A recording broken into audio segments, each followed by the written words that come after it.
This meeting is being recorded. Voilà, bonjour Jean-Baptiste. Bonjour.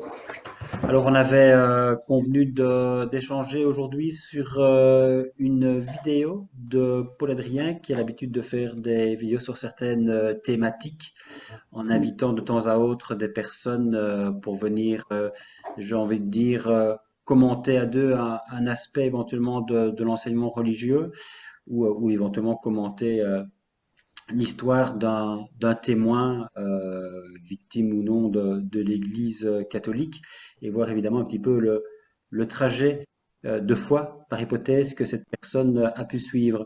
Alors aujourd'hui, on souhaitait débunker ensemble une autre vidéo de Paul Adrien qui a trait à l'homosexualité, Mhm. qui est un sujet, j'ai envie de dire, hautement sensible, surtout quand l'Église se met à parler de sexualité. Mais donc, on souhaitait voir un petit peu ensemble de quoi il retournait, la façon dont ce sujet était abordé, traité par Paul Mhm. Adrien. Peut-être avant de commencer, puisque on ne te le connaît pas, si tu peux dire en deux mots, comme j'aime le dire, d'où tu parles finalement, qui es-tu en deux mots, Jean-Baptiste? Alors, bonjour. Donc, je m'appelle Jean-Baptiste, j'ai 34 ans je viens donc de quitter donc la vie religieuse et je vais reprendre d'ici la semaine prochaine donc la vie professionnelle, quoi.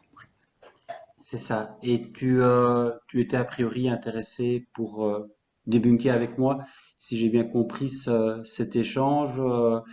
C'est un sujet a priori qui te parle, qui te dit quelque chose, sur lequel tu voulais réagir. Oui, disons que je suis, on va dire indirectement concerné vu que j'ai un membre de ma famille donc qui est touché par cette question de l'homosexualité et puis bah étant victime d'abus, tout ce qui touche à la sexualité évidemment a un écho particulier en moi donc c'est en tombant sur cette vidéo que je me suis dit que c'était bien aussi de pouvoir aussi analyser les choses pour aussi pour que ce soit pour les croyants ou les non-croyants ne pas avoir un discours qui soit trop ambigu et qui soit quand même assez suffisamment cohérent pour aider les gens aussi à avancer sur ce chemin, et sur cette question qui est évidemment un sujet, tout ce qui touche évidemment à la sexualité est toujours un sujet extrêmement sensible, que ce soit dans l'Église ou ailleurs d'ailleurs. Oui, tout à fait, c'est vrai. Donc, ce que je te propose de faire, c'est de laisser défiler un certain temps la vidéo de Paul Adrien avec la personne qui intervient en aparté avec lui. Et puis, à ce moment, je ferai des coupures pour qu'on puisse de fait réagir.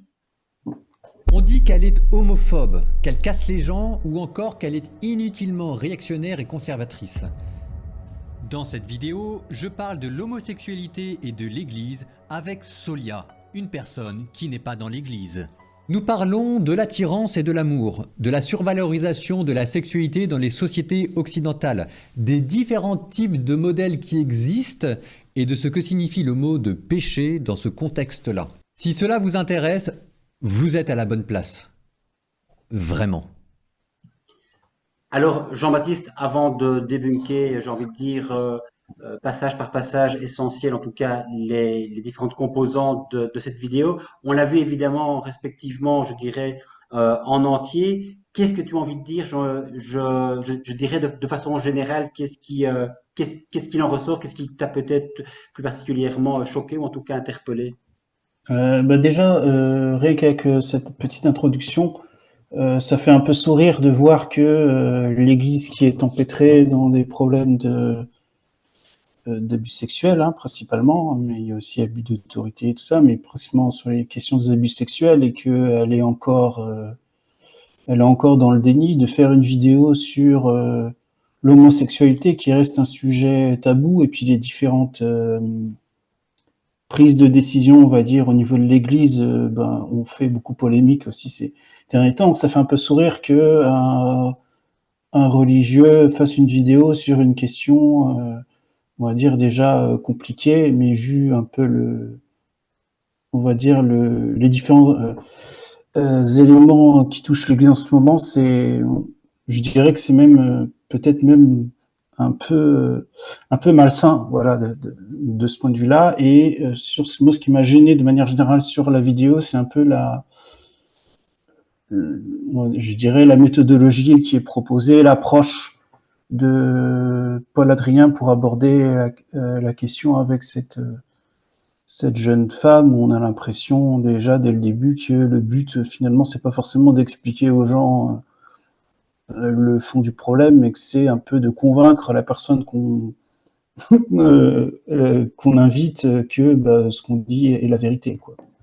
Oui, c'est ça. C'est vrai que ce qui est intéressant évidemment ici quelque part, c'est que sachant que c'est compliqué pour les croyants eux-mêmes, l'homosexualité, que c'est un sujet sensible, en ce compris dans l'Église, on voit évidemment ici d'emblée que le choix est fait par rapport à une personne qui, dit-il, est hors de l'Église, ce qui laisserait évidemment penser que quelque part, elle pourrait être moins imprégnée de l'enseignement et donc du coup peut-être de l'enseignement catholique évidemment et du coup peut-être avec un esprit critique qui permettrait un Mmh. réel échange avec des points de vue du coup réellement différents et pourquoi pas avec Mmh. un point de vue de cette jeune femme à ce point différent de Paul Adrien que finalement ce serait Paul Adrien qui changerait le cas échéant sa Mmh. façon de voir l'homosexualité et qui prendrait éventuellement du Mmh. recul par rapport à l'enseignement catholique. Donc là, voyons voir évidemment Jean-Baptiste, sans plus attendre, la façon dont Paul Adrien et cette Mmh. jeune femme vont de fait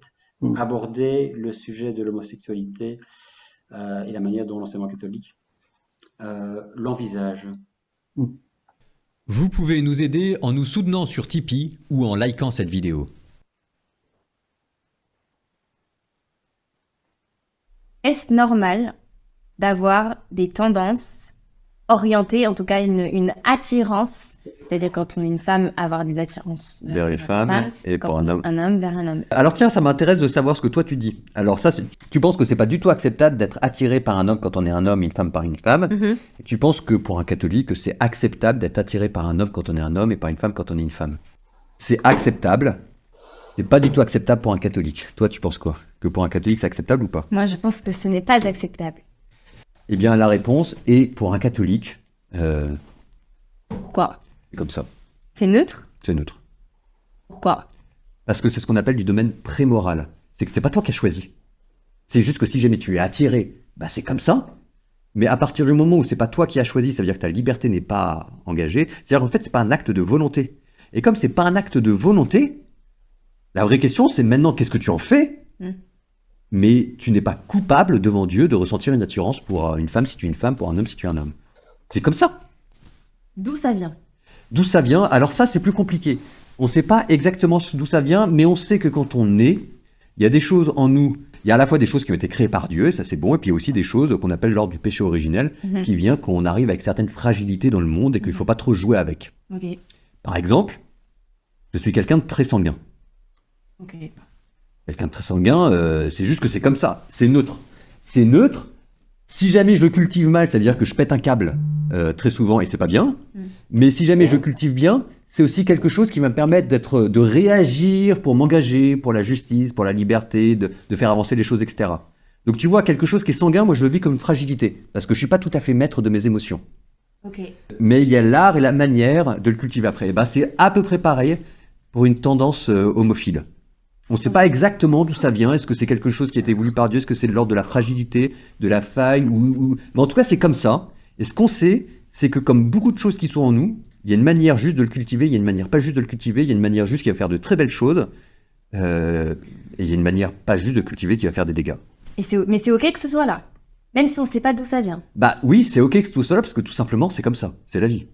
Et on n'est pas coupable devant Dieu d'être ça. On a tous notre caractère, et il y a des bons côtés, il y a des mauvais côtés, et c'est comme ça fait la vie, quoi. Et on fait ce qu'on peut avec ce qu'on a. Oui, mais parce que pour moi, sanguin, c'est comme un trait de caractère. Dans l'attirance vers une femme, si je suis une femme, ou un homme quand on est un homme, ça engage autrui. Et Oui. là, possiblement, il peut avoir Ah bah d'autres oui. conséquences. Alors sanguin, généralement, ça engage aussi autrui. C'est quand les gens font de la merde en face de moi, j'ai envie de leur péter la gueule. D'accord. Alors, bon, comme je suis pas non plus hyper baraqué, ça m'aide à prendre sur moi et à me contenir. Là, typiquement dans les tendances homophiles, bah voilà, Il y a une très belle manière de le cultiver. C'est que, au risque de la caricature et du cliché, mais c'est quand même souvent vrai, il y a une forme de finesse et de sensibilité. C'est ces gens que moi j'ai pas, qui m'échappent, mais je vois, je perçois que ça fait souvent de grands artistes, des gens qui comprennent mieux les émotions humaines. C'est un peu de la caricature ce que je te dis, Ok. mais il y a un petit truc comme ça, hein. Il y a une sensibilité qu'ils ont et que moi j'ai pas. Pas tout le monde, parce qu'il y a aussi des gros lourds. Et par contre, ce que va te dire l'Église catholique, c'est si jamais tu cultives ça du côté de la pratique sexuelle, là, ça risque de faire des dégâts. D'où ma deuxième question, sur la pratique. Enfin, Oui, alors là, c'est considéré. Alors on va arrêter avant de voir le côté pratique, Jean-Baptiste. On va Mm. évidemment examiner dans un premier temps ce qui est examiné ici, à savoir le fait de se découvrir avec une tendance homosexuelle et la façon dont finalement il traite cette question-là en faisant ce comparatif entre une personne qui se découvre homosexuelle, entre guillemets, c'est pas sa faute, c'est ce qu'il dit, et la comparaison qui est par rapport justement au fait d'être colérique, c'est pas forcément sa faute non plus, et donc il y aurait la façon dont il gérerait ça pour évidemment éviter de casser la figure à son voisin. Que penses-tu de... Déjà, moi, un truc qui me gêne, c'est le côté un peu ludique, de dire, bah tiens, avec l'histoire du plateau, du bol, d'envisager la question de l'homosexualité comme une question sérieuse, d'essayer de la jouer un peu sur la question de côté ludique, comment on situe le curseur. Moi, j'avoue que ça m'a un peu, j'avoue quand j'ai vu cette vidéo, ça m'a un peu perdu ce point de vue-là. Et puis, bah, le mot tendance homophile, qui est une expression. Alors certes, le mot, moi je connaissais pas. Apparemment, ça existe, mais c'est pas un mot qu'on entend. On parle de tendance homosexuelle. Euh, et ce qui est très surprenant dès le début, c'est que le discours de l'Église a toujours fait une distinction entre personnes homosexuelles et personnes à tendance homosexuelle. Là, visiblement, la distinction n'est pas faite, donc ça maintient encore plus le flou. Et moi, la chose qui me dérange le plus aussi, c'est cette comparaison entre le trait de caractère et puis la question de l'homosexualité, quoi. Comme si l'homosexualité, on est avec et qu'il y a une bonne manière de la vivre et une mauvaise manière, comme un caractère, il y a une bonne manière de le vivre. Et je trouve ces deux choses qui ne vont pas. Pour qu'une comparaison soit juste, il faut que les deux éléments de la comparaison aussi ont leur bon sens, quoi. Donc aillent ensemble. Alors que là, c'est deux choses en fait qui ne vont pas ensemble et qui justement maintiennent un peu un discours flou et confusant pour les gens, quoi. C'est vrai que moi, l'aspect qui m'a, outre ce que tu viens de dire, qui m'a interpellé, c'est évidemment le fait que, et quelque part, c'est dans la logique forcément de l'enseignement de l'Église, mais il en fait évidemment, il fait référence évidemment à l'autorité divine, c'est-à-dire que par définition, il parle au nom de Dieu et il fait évidemment état ici du concept bien connu sur lequel toute l'Église finalement est fondée, à savoir le péché originel. Et donc là, évidemment, ça revient à dire qu'il y a une déviance, il y a un péché intrinsèque qui est pour le coup dans l'être humain lui-même et qui va développer du fait même du péché certaines caractéristiques qui en réalité ne sont pas dans le plan de Dieu. Et donc par définition, quand on est de fait homosexuel, eh bien il y a une façon de le gérer au même titre. Finalement, dit-il, c'est ça sa comparaison, qu'il doit gérer le cas échéant son côté colérique. Donc pour moi, évidemment, il y a un gros problème qui est de faire appel à l'autorité finalement de Dieu, de la Bible et finalement de l'Église, qui est évidemment le seul interprète autorisé de la Bible et de la parole de Dieu pour le coup. C'est vrai que si on reprend les textes bibliques eux-mêmes, quand on voit le Lévitique par exemple, on peut toujours faire appel à l'autorité justement des textes pour couler dans le marbre des comportements qui seraient interdits et d'autres qui seraient autorisés au nom de Dieu. Ben oui, quand on lit le Lévitique, de fait, les homosexuels, j'ai envie de dire, passent un mauvais quart d'heure. On peut aussi penser évidemment à Sodome et Gomorrhe, c'est pas forcément, je dirais, une histoire qui se termine bien. Et Saint Paul lui-même parle aussi de certains comportements comme étant des comportements Mm. qui ont trait au péché. Donc c'est vrai qu'en termes d'appel à des textes bibliques, on peut évidemment entendre ce discours. Le problème ici, quelque part, et pour moi c'est aussi quelque chose qui est extrêmement limite, c'est qu'évidemment, en tant que religieux, Paul Adrien rappelle finalement l'enseignement de l'Église, mais qu'il est complètement cet enseignement en porte-à-faux avec la modernité, avec la Mm. manière dont librement chacun est appelé à vivre la sexualité à partir du moment où elle est consentie et qu'il n'y a pas d'emprise de personne sur une autre ou d'abus sur une autre ou de harcèlement sur une autre ou a fortiori de viol Mm. ou d'inceste. Ici, évidemment, que ce soit en France ou en Belgique, dans un certain contexte, certains propos de type homophobe pourrait, le cas échéant, tomber évidemment sous le coup de la loi pénale. Donc on voit aussi évidemment toutes les précautions oratoires que du coup Paul Adrien prend et va continuer à prendre au fil de cet échange pour faire en sorte évidemment d'être, je dirais, sur la pente, sur la crête, mais c'est dangereux, c'est délicat, et on sait qu'il y a un autre prêtre en France qui a fait l'objet justement de poursuites pénales. On sait aussi que le pape François s'est déjà risqué à plusieurs reprises à faire état des personnes à tendance homosexuelle, en disant qui suis-je pour juger, mais en même temps en considérant évidemment que c'est un péché. Récemment encore, il a utilisé apparemment un terme pour les homosexuels qui était assez péjoratif. Ouais. Et donc, on voit bien que l'Église, de fait, essaie de rappeler l'enseignement tout en disant quelque part Mm. qu'elle souhaite être accueillante pour tous. Et c'est ça, en fait, d'emblée Mm. aussi, qui, moi, quelque part, me choque, c'est que Paul Adrien souhaite en réalité, dit-il, être en débat avec la société, alors qu'en réalité, il n'y a pas à débattre. Je veux dire, la société, elle a légiféré, il y a ce qui est légal, ce qui n'est pas légal, et quelque part, il y a ce que l'Église essaye envers Mm. et contre tout d'inculquer encore, et en particulier ici, il essaye d'influencer une personne qui apparemment est hors de l'Église, mais le but évidemment, au-delà de cette personne-là, c'est d'évangéliser évidemment toute personne susceptible d'avoir des Mm. tendances homosexuelles et évidemment aussi de faire en sorte que le cas échéant, des croyants puissent se mettre Mm. en ordre par rapport à leurs tendances. Et on y viendra peut-être par la suite, mais c'est vrai qu'il y avait aussi toute la question des thérapies de conversion qui ont fait énormément de dégâts. Ah. Et donc, comme tu le disais Mm. aussi, il y a cette église qui se permet de parler de la sexualité, donc de l'intimité des personnes, de façon finalement extrêmement culpabilisatrice, tout en ayant un langage soi-disant d'ouverture et de bienveillance. Alors jusqu'ici, j'ai envie de dire, c'est bienveillant. On ne parle pas encore évidemment de la personne qui a le désir de passer à l'acte en tant que personne homosexuelle, mais on verra que le langage est quelque part un langage lignifiant qui, s'il n'est pas décodé de façon très précise, peut, pour ma part, apparaître comme étant une manipulation des personnes, une manipulation du langage et faire croire finalement que l'Église a une certaine ouverture par rapport aux homosexuels, alors qu'en réalité, elle les condamne fermement, en tout cas, elle condamne fermement leur comportement.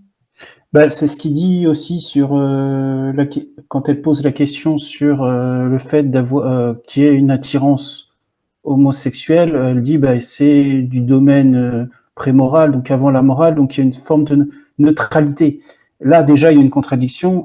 Qu'est-ce qu'une neutralité? C'est dire c'est je ne suis ni pour ni contre, j'ai pas d'avis particulier et donc là, bah, si l'Église ne peut pas dire que, et puis lui ne peut pas dire, étant dans l'Église, qu'il y ait une neutralité sur cette question-là, vu que l'Église a un point de vue assez clair.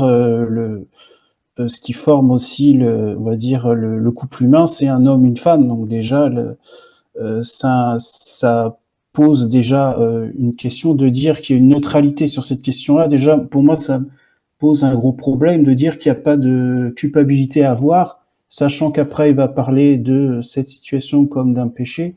Il y a déjà une contradiction de ce point de vue. De ce point de vue-là, je trouve qu'il est assez problématique. Soit on fait une vidéo sur l'homosexualité et on aborde les choses clairement, soit déjà voilà, le fait de parler d'une neutralité sur cette question-là, je trouve c'est quand même assez problématique et ça rajoute de la confusion dans l'esprit des gens, quoi. Très bien, écoute, je te propose d'écouter la suite. Comme un péché. Pourquoi? Alors, avant d'aller pour le Une question. pourquoi. Avant, non, mais La tasse. la tasse. C'est que c'est une nouvelle question. Donc, je suis d'accord pour dire que c'est un péché. Ou ça va être chaud, ça, comme question. Je suis pas du tout d'accord pour dire que c'est un péché. Et ça, c'est neutre. C'est le moment où on s'engage, hein. C'est le moment où on pose le curseur d'amour vaincra sur la table. Hein. Je vais commencer par mettre le nez. Moi, Au milieu? ouais, pas tout à fait ici, tu vois, mais pas ici non plus, ici. Donc ça veut dire que je suis d'accord. Faut pas non plus, il faut pas être caricatural. Il y a aussi des fois où c'est tellement compliqué qu'en fait on sait pas quoi dire et qu'on est là pour simplement aider les gens.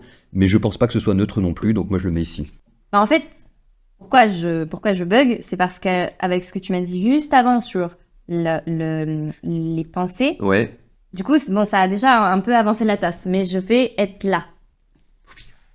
Avant, juste pour qu'on sache, avant. Avant, j'aurais été là. Tu vois? Donc, là. Mais alors c'est toujours la question, comment est-ce qu'on se débrouille pour arriver aussi mal à nous faire comprendre par les gens?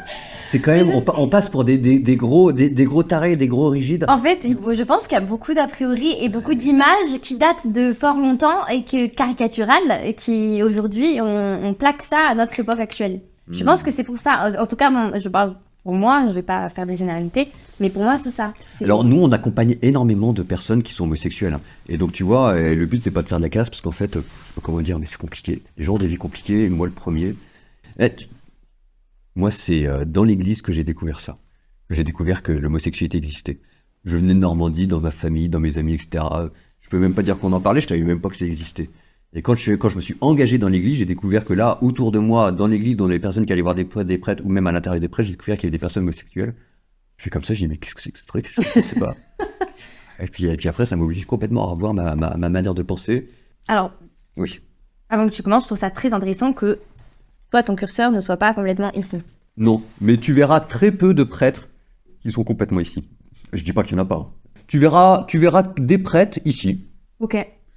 Tu verras peut-être un ou deux prêtres ici, mais vraiment la majorité comme moi ici, c'est-à-dire que en gros, on est d'accord pour dire que c'est un péché. Il y a des choses en même temps qui sont pires que ça dans la vie. C'est pas la peine d'en faire le drame du siècle. Ça, maintenant, essayons de faire bouger ce curseur. Le but, c'est que moi j'essaye déjà de faire arriver ce curseur jusqu'ici. Ah, j'écoute. On va voir si jamais j'y arrive. Alors, faisons bouger le curseur. La première chose, ça va pas faire bouger le curseur, mais c'est quand même important de le dire, c'est que l'homosexualité n'est ni la porte d'entrée ni la porte de sortie de l'église. C'est pas le truc du siècle. Ce qui caractérise un chrétien, c'est pas sa sexualité, c'est son rapport à Jésus. Ok. Ça veut dire que si jamais quelqu'un vient boire pour me dire est-ce qu'on peut être homosexuel et être chrétien, Oui. je commence par lui répondre est-ce que tu crois que Jésus est mort et ressuscité? Il me dit oui. Est-ce que tu veux de tout ton cœur essayer de vivre avec Jésus? Il me dit oui. Je lui dis écoute, tu es chrétien, point à la ligne.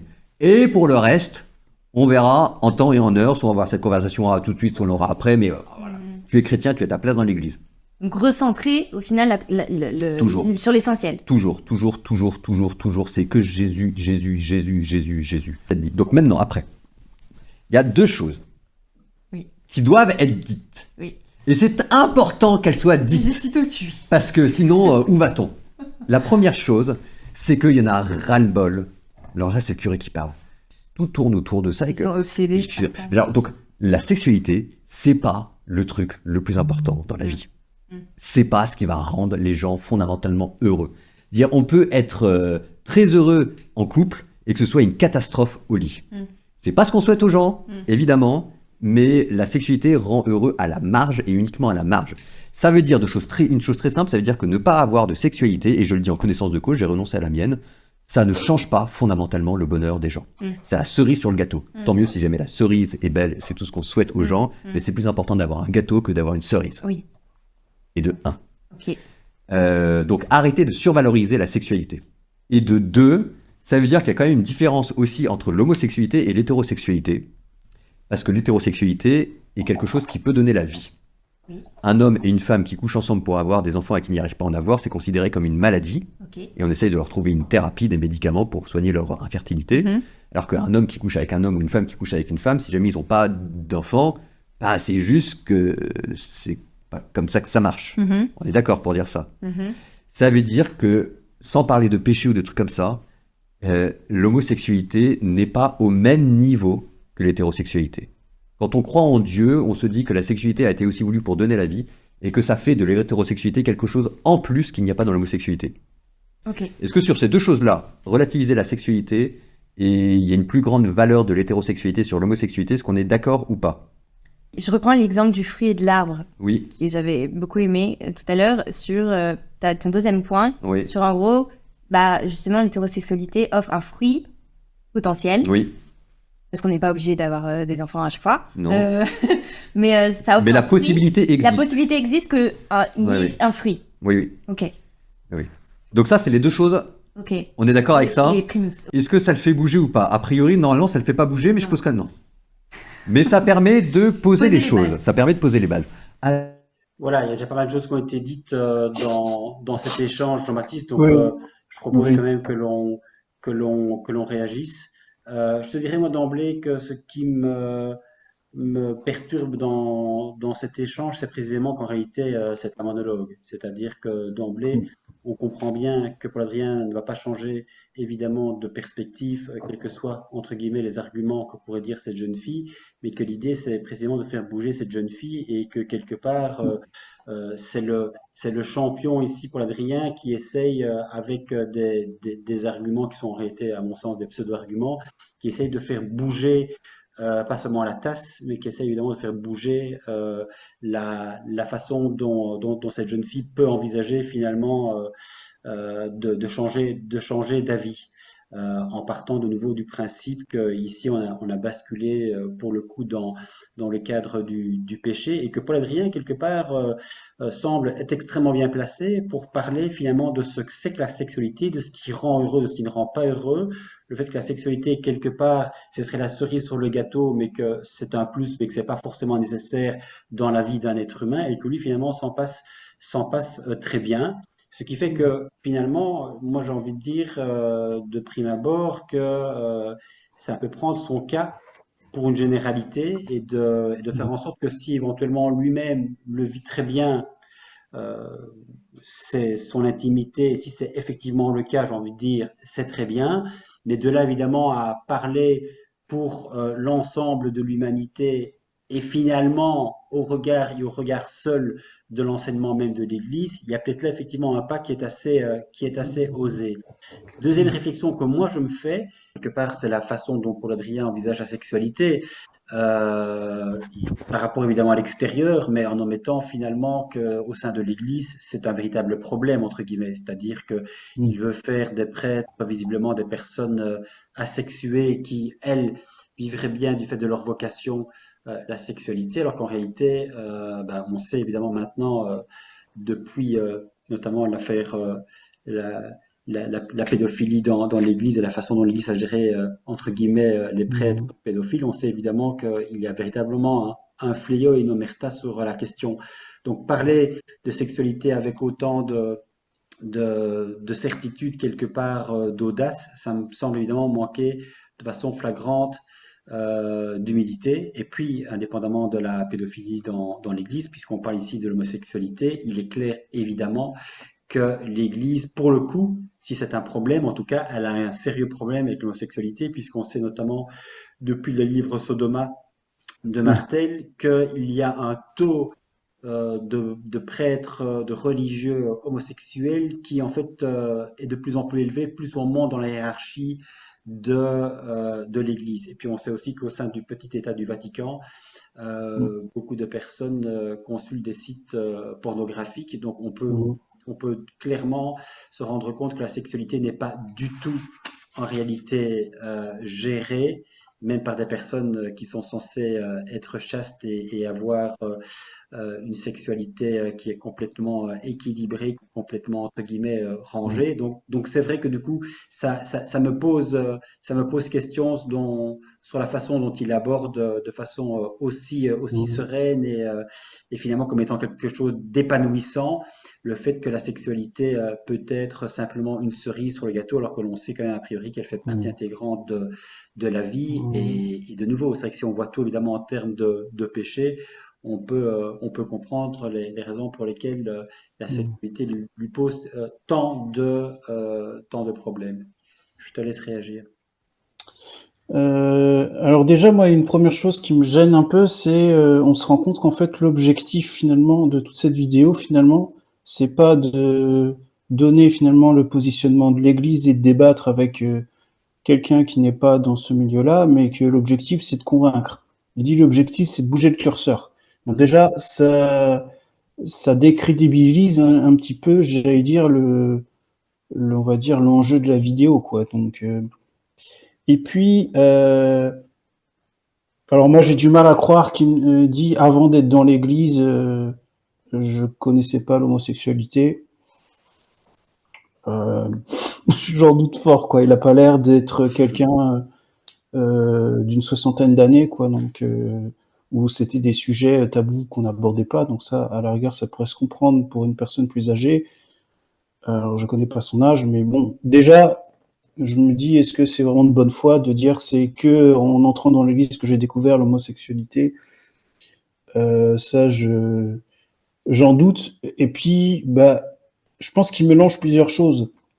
En parlant de sexualité, moi, la première question que je me posais, mais de quoi il parle? Est-ce qu'il parle de la pratique sexuelle? Est-ce qu'il parle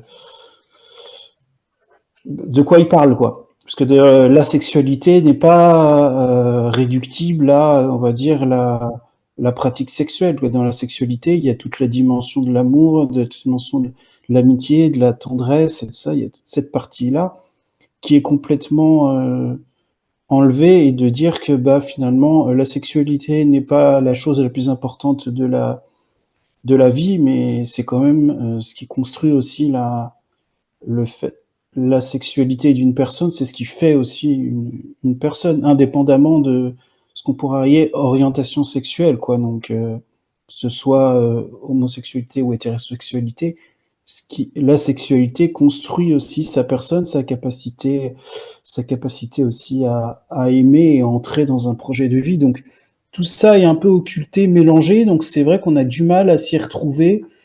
Et c'est vrai que la phrase de dire que finalement la sexualité ne change pas le bonheur des gens, c'est-à-dire que sans sexualité, finalement, on serait, que lui se considère sans sexualité. Donc, qu'est-ce que ça veut dire, quoi? Donc, est-ce qu'il veut lui dire à travers l'homosexualité, pas de relation sexuelle? Ben ça s'entend, mais alors dire le mot précis, parce qu'en disant pas de sexualité, moi je ne serais pas d'accord avec, en étant de confession catholique, même si j'ai pris un peu mes distances ces derniers temps, mais euh, pas de sexualité, non, je suis pas d'accord. Mhm. La personne, qu'elle soit homosexuelle ou hétérosexuelle, a une sexualité. Et puis, bah ça c'est un peu j'allais dire, le discours un peu moralisant de l'Église, de dire que, comme on a dit, que la vie religieuse avait une supériorité vis-à-vis de la vie conjugale ou la vie laïque, là, de dire que l'hétérosexualité a une valeur supérieure à l'homosexualité, et de qualifier les couples qui ne peuvent pas avoir d'enfants, les couples hétérosexuels, je parle, considérer ça comme une maladie, c'est aussi très moralisant, quoi. Donc, il y a je trouve qu'il y a plusieurs expressions qu'il utilise qui sont très infantilisants et très moralisants euh, vis-à-vis de la situation que les personnes peuvent, euh, peuvent vivre, comme de parler de la sexualité comme un peu la cerise sur le gâteau qui va donner de la valeur du fruit à la personne hétérosexuelle, comme si la personne homosexuelle ne pouvait en gros, ne pouvaient pas accéder pleinement au bonheur et à la vie, quoi. Donc, alors qu'il y a bien d'autres manières de vivre le bonheur, quelle que soit son orientation sexuelle. Donc, je pense qu'il mélange beaucoup de choses et il est pas. On sent qu'il n'y a pas de vraie cohérence au niveau du vocabulaire sur les termes qu'il utilise, ce qui fait que je pense que beaucoup de gens peuvent s'y perdre un peu. Je terminerai par là. Je trouve que ça aurait été il y aurait eu une meilleure cohérence si la personne invitée avait été une personne homosexuelle, peut-être en dehors de l'Église, mais qui vivrait cet état d'orientation sexuelle. Donc, je suis une personne homosexuelle et comment je vis la chose. Et là, peut-être que le débat aurait été plus intéressant. Là, c'est vrai qu'on a l'impression que c'est le religieux dans l'Église qui apporte son point de vue et le but, c'est vraiment de convaincre l'autre personne, quoi. Donc, Oui, c'est ça, c'est le professeur qui sait et l'élève qui essaie de faire fonctionner son esprit critique, mais finalement, pour aboutir à la position tenue par le professeur lui-même. En fait, je voulais rajouter également deux petits aspects.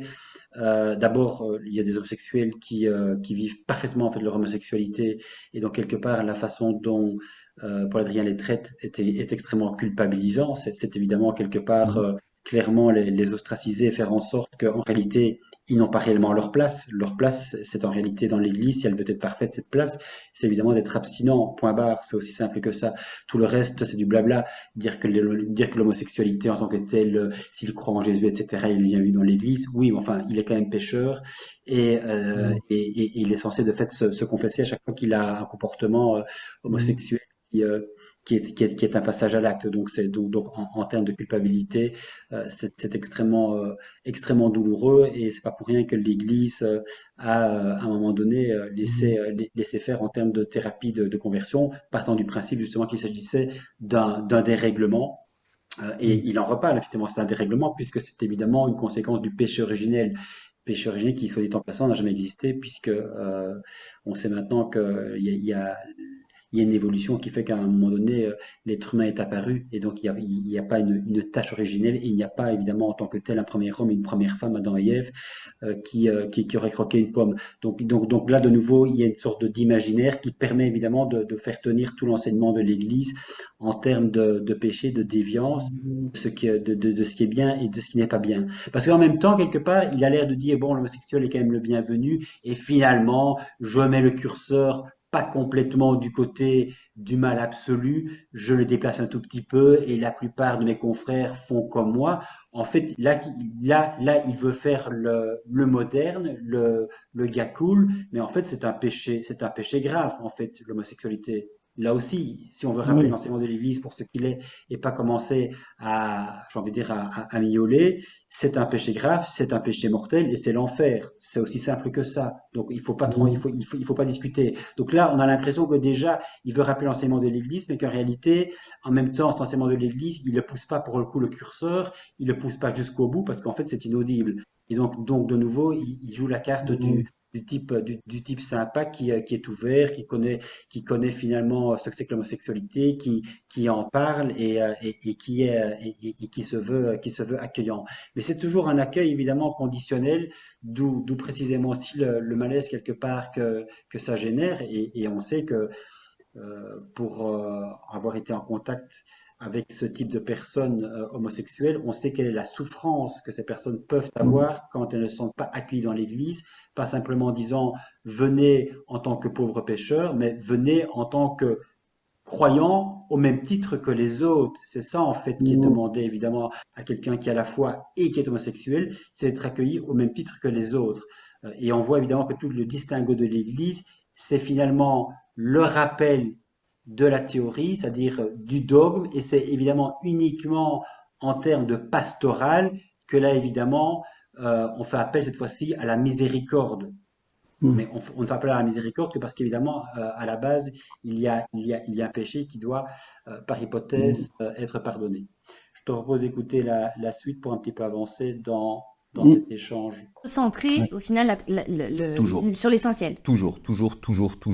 C'est que Jésus. Donc maintenant, après, il y a deux choses Oui. qui doivent être dites. Oui. Et c'est important qu'elles soient dites. suis tout tué. Parce que sinon, où va-t-on? La première chose, c'est qu'il y en a ras-le-bol. Alors là, c'est le curé qui parle. Tout tourne autour de ça. Et Ils que... sont obsédés Je- par ça. Alors, donc, la sexualité, c'est pas le truc le plus important dans la vie. C'est pas ce qui va rendre les gens fondamentalement heureux. Dire, on peut être très heureux en couple et que ce soit une catastrophe au lit. C'est pas ce qu'on souhaite aux gens, évidemment, mais la sexualité rend heureux à la marge et uniquement à la marge. Ça veut dire une chose très simple, ça veut dire que ne pas avoir de sexualité, et je le dis en connaissance de cause, j'ai renoncé à la mienne, ça ne change pas fondamentalement le bonheur des gens.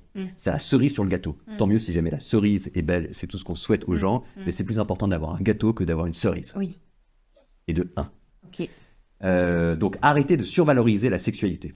Et de 2, ça veut dire qu'il y a quand même une différence aussi entre l'homosexualité et l'hétérosexualité. Parce que l'hétérosexualité est quelque chose qui peut donner la vie. Oui. Un homme et une femme qui couchent ensemble pour avoir des enfants et qui n'y arrivent pas à en avoir, c'est considéré comme une maladie. Ok. Et on essaye de leur trouver une thérapie, des médicaments pour soigner leur infertilité. Mhm. Alors qu'un homme qui couche avec un homme ou une femme qui couche avec une femme, si jamais ils n'ont pas d'enfants, bah, c'est juste que c'est pas comme ça que ça marche. Mhm. On est d'accord pour dire ça. Mhm. Ça veut dire que, sans parler de péché ou de trucs comme ça, l'homosexualité n'est pas au même niveau que l'hétérosexualité. Quand on croit en Dieu, on se dit que la sexualité a été aussi voulue pour donner la vie et que ça fait de l'hétérosexualité quelque chose en plus qu'il n'y a pas dans l'homosexualité. Ok. Est-ce que sur ces deux choses-là, relativiser la sexualité et il y a une plus grande valeur de l'hétérosexualité sur l'homosexualité, est-ce qu'on est d'accord ou pas?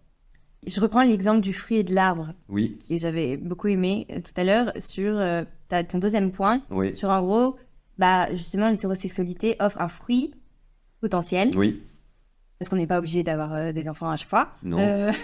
Mais ça offre Mais la un fruit. possibilité La existe. possibilité existe qu'il y Ouais, ait oui. un fruit. Oui, oui, Ok. oui. Donc ça, c'est les deux choses. Ok. On est d'accord avec ça? Les prémices. Est-ce que ça le fait bouger ou pas? A priori, normalement, ça le fait pas bouger, mais je pose quand même non. Mais ça permet de poser les choses. bases. Ça permet de poser les bases. Allons un petit peu plus loin. Ce que te dit l'Église, ah, mais voilà. Qu'est-ce que dit l'Église? La question, c'est qu'est-ce que l'Église propose aux personnes qui ont des tendances homophiles? Avant de voir que c'est un péché, la question, c'est est-ce qu'on leur propose autre chose? Parce qu'en fait, c'est un péché si jamais, c'est plutôt, tu refuses ce que l'Église te propose, et à la place, tu dis, ah, je refuse ce que l'Église me propose, je ne veux même pas essayer. C'est là où on pourrait commencer à pécher, à parler de péché. La question, c'est qu'est-ce que l'Église propose aux personnes qui vivent pas simplement une mode, mais qui ont des tendances profondément enracinées en elles, homophiles. Qu'est-ce que l'Église propose? Qu'est-ce que l'Église propose donc? Non, ça veut dire que tu sais pas. Bah non, je ne sais pas. Mais c'est ça le truc. Alors, ce que l'Église te dit, c'est que si la sexualité n'est pas le tout du bonheur humain, ce que l'Église veut, c'est que tu sois heureuse. Jusque-là, Jusque-là, on est d'accord. on est d'accord. Mais ça veut dire en fait que tout ce que l'Église va te proposer sur le cadre de l'homosexualité, c'est pas d'abord pour te dire c'est un péché, c'est pour te dire fais gaffe. Si tu vas par là, nous on pense que tu seras pas heureuse, et si jamais tu vas pas plutôt par là, on pense que tu seras plus heureuse. Pourquoi? Alors, Pourquoi il y a deux chemins? Pourquoi l'Église dit si tu vas par là? le but pour un chrétien, c'est d'aimer Dieu, d'aimer son prochain. On est d'accord, c'est l'amour qui rend heureux. Point Ok. la vie. Maintenant, il y a plusieurs manières d'aimer son prochain. Il y a l'amour fraternel, il y a l'amour des ennemis, il y a l'amour conjugal, il y a l'amour d'amitié. Il y en a plein. Donc là, je t'en ai cité 4. À ton avis, la marche la plus haute du podium, c'est laquelle? C'est quel type d'amour? Parmi les 4, Ouais, ennemi, ami, fraternel, conjugal. C'est lequel le plus bel amour là-dedans? qui représente le plus bel engagement Qui représente à la l'autre. forme la plus fondamentale d'épanouissement, de bonheur, de la perle suprême. Est-ce que ça dépend pas de justement de l'appel de chacun? Si Non. y en a qui est dévoué Est-ce qu'on à est d'accord un pour amour, dire, fraternel, est-ce qu'on par est exemple. d'accord pour dire que l'amour des ennemis, c'est peut-être pas la plus haute marche du podium? Non, je suis d'accord sur ça. Est-ce qu'on peut dire que l'amour fraternel, c'est sympa, mais que l'amour d'amitié ou l'amour des conjoints, c'est encore une marche au-dessus? Oui. Ok. Donc maintenant, il reste en lice l'amour des conjoints Oui. et l'amour d'amitié. Ok. Laquelle, parmi ces deux-là, d'après l'Évangile, Hmm. est sur la marche la plus haute du podium? Je suppose que c'est l'amour conjugal. Eh bien, la réponse est non. Ah bon? C'est quoi? C'est l'amour d'amitié. C'est vrai? Le modèle ultime de l'amour, Oh waouh! c'est l'amitié. Tu m'apprends un truc. Ouais, et en fait, c'est totalement dévalorisé dans les sociétés. Bah Les, oui. bah oui, les seuls qui parlent d'amitié, c'est les gamins de 15 ans qui n'en ont pas besoin, et donc ça te fait Naruto, etc., qui sont fondés sur l'amitié. Mm. Et ceux qui en auraient besoin, ce seraient les vieux de 30, 40, 50 ans, parce que la vie, c'est une chienne et qu'il faudrait qu'on arrive à se soutenir. Et c'est là où on leur propose plus l'amitié. J'ai...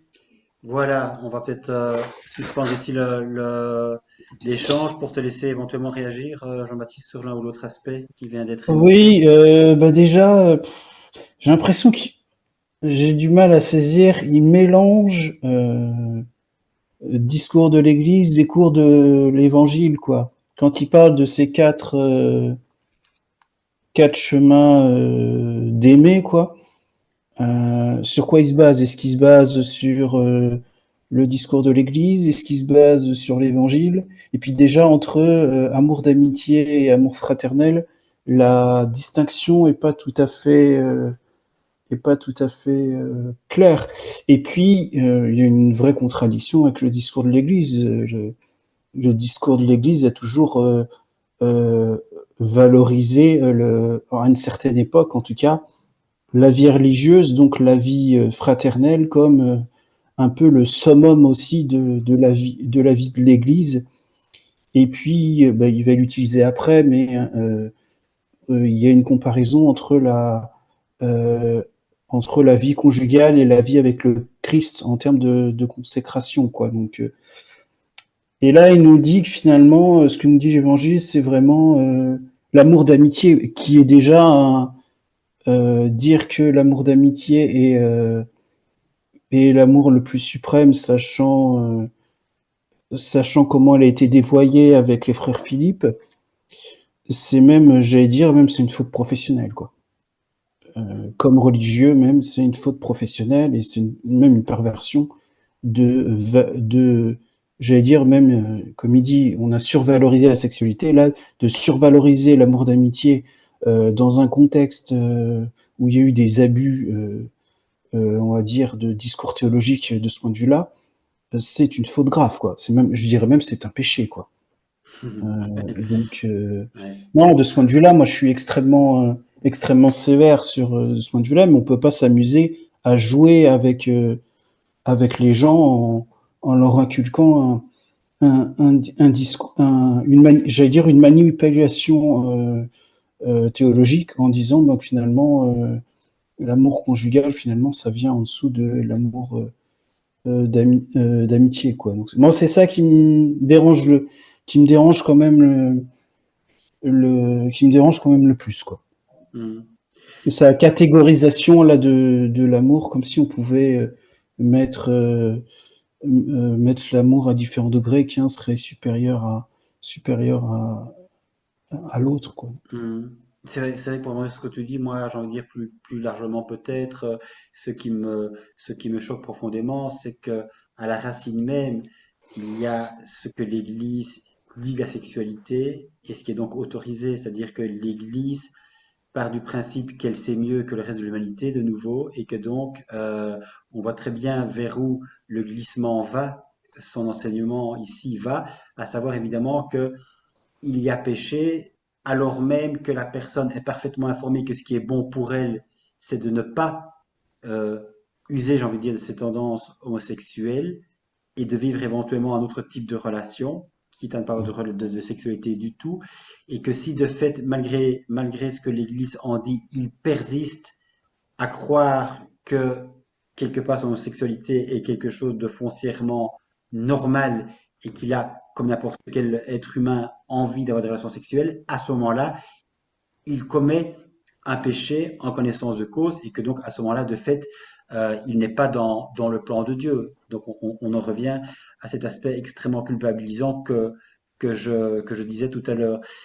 Plus fondamentalement, en miroir, à contrario, ça revient à dire, même si c'est pas dit clairement, que en réalité, la seule chose en termes de sexualité qui est possible aux yeux de l'Église, c'est la sexualité évidemment dans un cadre très particulier, un homme, une femme, mariés sacramentellement et qui ont des enfants et donc des relations sexuelles en vue de procréer. Donc là, mm, il l'a même dit d'ailleurs, il y a eu un bref échange là-dessus et il a dit oui à partir du moment où euh, potentiellement la relation sexuelle peut aboutir à un fruit, à une mm, création. Donc il faut qu'il y ait au moins cette intention-là. Donc en réalité, ça revient à dire, et il n'en parle pas, c'est que le plaisir sexuel en tant que tel, ça c'est visiblement quelque chose qu'il peut pas capter, quoi. Ça ne rentre absolument mm, pas en ligne de compte et en cela, il est de fait extrêmement conforme à l'enseignement de l'Église, puisque si on se souvient également de Vatican II, la question était posée notamment par rapport à la contraception au préservatif. Ben, je crois qu'au niveau du conclave, il y avait un accord qui se dégageait, et puis la question a été reprise, je crois que c'était par Paul VI, qui s'est arrogé le droit de dire, ben non, en réalité, c'est pas possible, parce que quelque part, la procréation, du coup, est rendu impossible. Et donc, dans l'Église catholique, évidemment, il y a tout l'aspect du coup développement des méthodes naturelles, mais certainement pas évidemment des relations sexuelles au moment où on le souhaite et avec du coup des moyens qui permettent d'éviter à coup sûr de tomber enceinte pour une femme. Donc c'est vrai que pour moi ça remet un petit peu, je dirais, mm, la rigidité ici au centre du débat, malgré le fait qu'il semble être extrêmement ouvert de nouveau. Alors tu le disais, effectivement, moi ça aussi c'est un aspect qui m'a choqué, c'est évidemment de mettre l'amour d'amitié au-dessus de l'amour conjugal, en sachant que ce terme n'est pas neutre, qu'il ne peut pas l'ignorer, étant d'église et ayant accès aux médias sociaux et en usant et en abusant des médias sociaux, il ne peut pas l'ignorer. Donc l'utiliser envers et contre tout, en sachant de fait que c'est, comme tu le disais, un concept qui a été extrêmement dévoyé et qui a permis, pour le coup, à des prêtres, des religieux d'abuser et de mettre sous emprise des femmes, on peut quand même s'étonner qu'il opère ce glissement terminologique sans beaucoup d'égards et sans beaucoup de précautions pour le coup. Donc ça, c'est mm, également un aspect que je voulais, que je voulais énoncer. Et peut-être, du coup aussi, c'est de nouveau de dire le plus beau, c'est. Et mm, donc, tout le reste, quelque part, aux yeux de l'Église et aux yeux de Paul Adrien, c'est hiérarchiquement inférieur.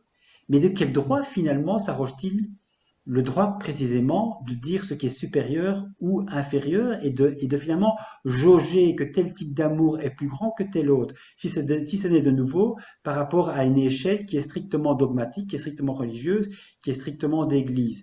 En soi, j'ai envie de dire, n'importe quelle personne normalement constituée adulte qui use de sa liberté de conscience, qui n'a rien à voir avec la dogmatique qui voudrait être imposée par l'Église, n'importe qui use de cette liberté de conscience est, a priori, la personne la mieux placée pour savoir ce qui est bon pour elle et pour savoir ce qui l'épanouit le plus. Et donc, de nouveau, dire que la sexualité, également, en d'autres termes, est quelque chose qui est une cerise sur le gâteau, mais que ce n'est jamais que l'accessoire, de nouveau, si c'était tellement accessoire que mm, ça, on n'aurait pas autant de problèmes dans l'Église et dans les prêtres, avec les prêtres en particulier, par rapport à la gestion mm, de la sexualité. Donc ici, je voudrais quand même lire, du coup, un bref extrait du livre Le Déni de Maud Amandier et Alice Chablis. Ils sont au pouvoir, elles sont au service, enquête sur l'Église et l'égalité des sexes. Il y a un chapitre très bien construit pour le coup, intitulé Le prêtre, un homme sans corps, et où de fait, ce qui est valorisé, c'est la supériorité du célibat sur la vie maritale. Donc en réalité, mm, ce qui est, et c'est ce qui ne dit pas ici assez curieusement, mais c'est peut-être une façon de cacher la réalité, pour l'Église, l'essentiel, c'est finalement d'être comme des anges, c'est-à-dire de ne pas avoir de fait de sexualité, mm, de revenir à une sorte de pureté originelle mm, avant donc le péché originel, et d'être finalement comme un prêtre, comme un religieux, mm, d'être célibataire. C'est ça en réalité qui est a priori valorisé dans l'Église. Et donc ici, ces deux autrices disent ceci. En imposant le célibat aux hommes, l'ordre sacerdotal ne crée pas seulement un monde sans femmes, mais également un monde sans sexualité autorisée, où le sexe masculin a pour utilité de représenter Jésus. Un peu plus d'un an après la fin du Concile Vatican II, Paul VI fait l'éloge du célibat sacerdotal. Et il dit ceci, c'est une manifestation particulière de la grâce jaillissant du mystère pascal du Rédempteur pour ceux qu'appelle le Seigneur Jésus et qui entendent ainsi participer non seulement à sa fonction sacerdotale, mais partager également avec lui l'état de vie qui fut le sien. Paul VI propose ainsi une imitation littérale de ce qu'il pense être la vie de Jésus. Et en fait, c'est ça, c'est ce que je reproche aussi à Paul Adrien, c'est de maquiller en réalité le discours de l'Église en voulant soi-disant le moderniser et en partant de ce que chaque être humain est censé vivre à partir de sa propre incarnation. Alors qu'en réalité, il inverse ce propos. En réalité, il ne part pas de ce que vit la personne, il part sans le dire de façon explicite et claire, il parle des enseignements extrêmement dogmatiques et extrêmement figés de l'Église. Ce qui fait que de fait, l'Église ne peut pas changer, ne peut pas se réformer sur la question de la sexualité, sur la question aussi du sacerdoce pour les femmes, etc., etc. Donc, on voit ici qu'il y a un discours de nouveau extrêmement lissé, mais qui est en réalité extrêmement rétrograde. Puis il n'aime pas les choses clairement. C'est ça qui est moi, ce qui me gêne le plus, c'est que sur une vidéo qui se voulait un débat finalement sur la question de l'homosexualité vécue par l'Église, il n'y a aucune citation biblique et il utilise des termes qu'on n'emploie jamais, donc tendance homophile.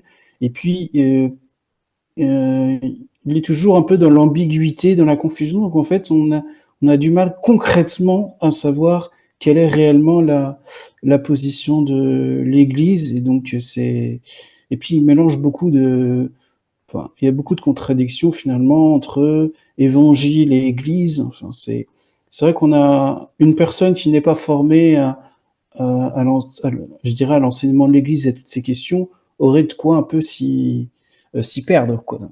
Oui, mais je pense aussi que c'est volontaire, c'est-à-dire que s'il rentre dans le détail, du coup, il va figer davantage les personnes qui l'écoutent, parce que les personnes vont se rendre compte qu'en réalité, il fait appel à des textes qui sont censés être la parole de Dieu, des textes qui sont sacrés et qui eux, peuvent parler de l'homosexualité, non pas de façon bienveillante, mais extrêmement dure, comme toutes les religions d'ailleurs du livre sont extrêmement dure et condamne toute l'homosexualité sans exception. Donc, de nouveau, soit on s'attache strictement au texte et on rappelle le texte et on rappelle l'interprétation du texte par le magistère de l'Église, auquel cas ça risque d'être inaudible pour la plupart des personnes, ou au contraire, on adopte un langage plus moderne, sans aucune référence à l'enseignement de l'Église et au texte biblique, et à ce moment-là, ça permet évidemment beaucoup plus de liberté dans la façon de présenter les choses.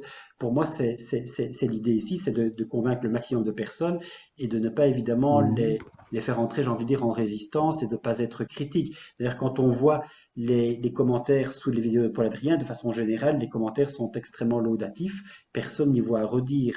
Ici, par contre, par rapport à l'homosexualité, on voit quand même que les personnes qui, elles, sont de fait homosexuelles ont du coup un petit peu du mal quand même à digérer le discours de Paul Adrien. Donc là, on voit quand même que quand ça touche à l'intimité de la personne, là, il y a quand même un réveil où on se dit, mais quelque part, c'est qui est-il en fait pour se permettre ce genre de discours? N'importe quelle personne, j'ai envie de dire, normalement constituée, qui ne serait pas religieuse, qui parlerait comme ça, serait cataloguée en fait de personnes nocives, toxiques, malveillantes. Il suffit quelque part ici de porter un habit religieux et d'être en blanc pour finalement avoir cette sorte d'aura qui lui permet en fait de dire ce que la plupart des gens au jour d'aujourd'hui n'oseraient plus dire. C'est ça aussi qui, moi, me choque évidemment au plus haut point. Et c'est précisément parce que c'est un religieux qui le dit et qui le dit de cette façon-là que quelque part, évidemment, il peut aussi en influencer tellement. Parce que quelque part, ce genre de personnes finalement sur YouTube avec des vidéos de cet ordre-là, ce sont plus des personnes qui qui évangélisent, entre guillemets. Ce sont des influenceurs qui essaient effectivement de faire bouger le curseur et qui, pour le coup, essaient de faire bouger le gobelet le plus à droite possible, quoi. C'est-à-dire de façon la plus conservatrice qu'il est. C'est interpellant à plus d'un titre et je comprends que les personnes homosexuelles puissent au minimum se sentir blessées par ce type d'enseignement. Poursuivons. Jésus a dit, je ne vous appelle plus serviteur, je vous appelle ami. Et que la forme la plus haute d'amour en Dieu, c'est pas l'amour éros, qui est donné mot érotique, Oui. c'est agapé qu'on retrouve dans l'amitié de bienveillance. Donc la forme qu'il y a en Dieu la plus pure d'amour, c'est l'amitié. Dans les évangiles, l'amour conjugal, c'est toujours entre Dieu et une communauté de l'Église. C'est-à-dire que c'est le modèle par excellence que moi je vais utiliser pour dire que j'aime l'Église. Oui, avec un grand E. Avec un grand E. Et donc là, on me propose comme amour, l'amour conjugal, je donne ma vie pour elle, etc. Mais d'individu à individu, la forme la plus haute, je ne vous appelle plus serviteur, je vous appelle ami. La bienveillance réciproque dans un état de vie stabilisé. Ça veut dire que ce que tu vis en termes d'attirance ou d'épanouissement affectif avec cette personne-là, tu pourrais le vivre encore plus grand, encore plus beau, en te disant, ça va être un amour d'amitié, mais au sens quasiment jaloux. Il y a des amitiés qui sont hyper puissantes. Oui. La Bible, toujours David. Lui qui dansait en pâle de l'Inde devant l'arche de l'Alliance. Toujours lui. Toujours lui. David, dans la Bible, on dit, à un moment, il parle de Jonathan qui est son ami, il dit, ton amour pour toi, Jonathan, valait plus pour moi que l'amour pour les femmes. Ça veut dire C'est puissant quand même. ça veut dire que l'amour d'amitié qui peut exister, en fait, c'est pas un sous-amour. C'est qu'il peut y avoir une vraie intensité, passion. D'ailleurs, fun fact, au Moyen-Âge, ça s'appelait l'amour courtois. Oh. Parce qu'en fait, c'est exactement la même chose que, imagine, tu éprouves des sentiments pour une femme, très profond, très beau, très chaste. Voilà, j'éprouve des sentiments pour une femme, et elle est mariée. Qu'est-ce que je fais? Ah, oui. Eh ben donc ça, c'était l'amour courtois. Ok. L'amour chevaleresque du Moyen-Âge, qui en fait, c'était plus ou moins ça, et on a complètement oublié ça, c'est dommage. Pourquoi dans ce cas-là, si la forme d'amour la plus belle, c'est l'amour L'amitié. d'amitié, pourquoi par exemple on la célébrerait pas comme on célèbre un mariage? Ah, la réponse est, il y a eu des célébrations qui ont existé, ce qu'on appelle l'adelphopoiesis. C'était un rite qui existait pendant tout le Moyen-Âge, Ok. sur l'amour fraternel, mais au sens ici quasiment d'état de vie. On vivait avec une personne et au sens d'amitié, partenaire. Voilà. Alors, on dira pas de conjoint ou de couple, mais c'était plutôt des pères d'amis, tu vois, qui étaient bénis, mais il n'y avait pas d'indissolubilité. Parce que, pour le coup, c'est l'amitié, il y a quand même des petites différences avec la conjugalité. La conjugalité, c'est qu'il y a aussi de l'indissolubilité. Quand tu t'engages avec une femme, quand tu t'engages avec un homme, que tu veux te marier avec lui, c'est à la vie, à la mort pour un chrétien, parce que derrière, il y a les gamins, et puis quand tu lui donnes ton corps, tu lui donnes tout. Donc, qui va avec le don du corps, avec la fondation du foyer, il y a l'indissolubilité, ce qui fait qu'il y a aussi un sacrement pour l'ancrer dans la grâce, parce que seul Dieu peut garantir la stabilité dans le futur que lui seul connaît. Ok. Une amitié, tu demandes pas l'indissolubilité. Parce qu'il y a une toute petite instabilité. Je dirais, à chaque fois, c'est l'amour le plus beau, etc. Mais en même temps, il y a une plus grande liberté dans les amitiés.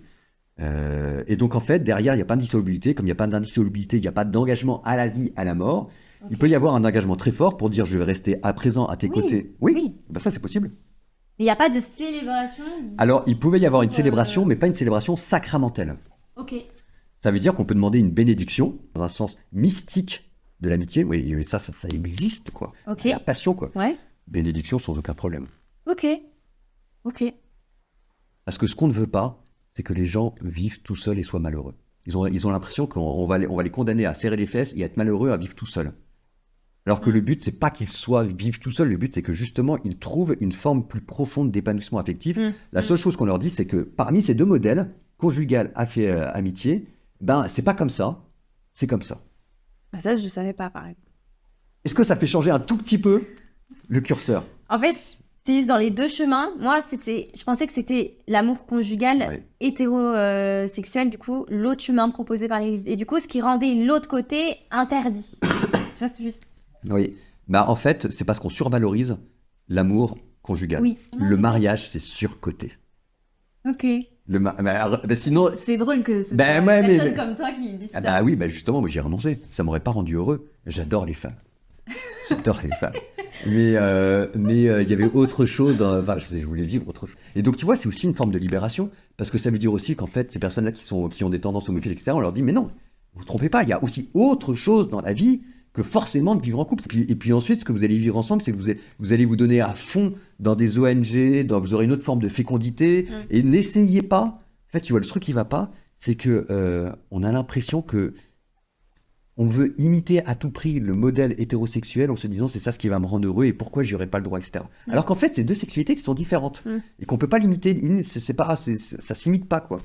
Et Donc, nous, on les compare. Et nous, on les compare. Et donc, nous, ce que te dit l'Église, c'est que si jamais tu choisis comme modèle, comme idéal l'amitié, ce que tu éprouves comme sentiment, comme sensibilité Oui. pour la personne, l'élu de ton cœur, même si jamais c'est déjà un terme que j'aime pas trop, parce que là, tu vois, on repasse déjà du Oui, côté de c'est la ça. conjugalité. Mais tu vois, tout ce qu'il peut y avoir comme attachement, Oui. là, en fait, tu le vivras fois 10 du côté de l'amitié, Oui. parce que en plus, il y aura ce sentiment de liberté. Tu vas pas mettre de l'énergie dans une sexualité qui, ultimement, ne produira pas de fruits. Parce que ça donnera pas de gamin, parce que ton énergie, Ce tu vas la n'est mettre pas ailleurs. nécessaire. C'est pas nécessaire, exactement. Ça gâcherait C'est pas nécessaire. la relation qui est déjà très intense Oui. et qui n'a pas besoin, en plus, d'ajouter ce... Ton énergie, plutôt que de la mettre du côté de la sexualité, vivez-la ensemble du côté de l'amitié pour fondamentalement vous donner encore plus beau, encore plus loin sur autre chose. Ok. Ah oui. Et ça, je pense que vraiment, tu vois, c'est ce qui peut rendre les gens heureux. Mm. Du coup, est-ce que ça change un tout petit peu le curseur? Voilà, du coup, Jean-Baptiste, que penses-tu de ce nouveau morceau d'échange? Encore une fois, je me répète, mais il mélange encore beaucoup de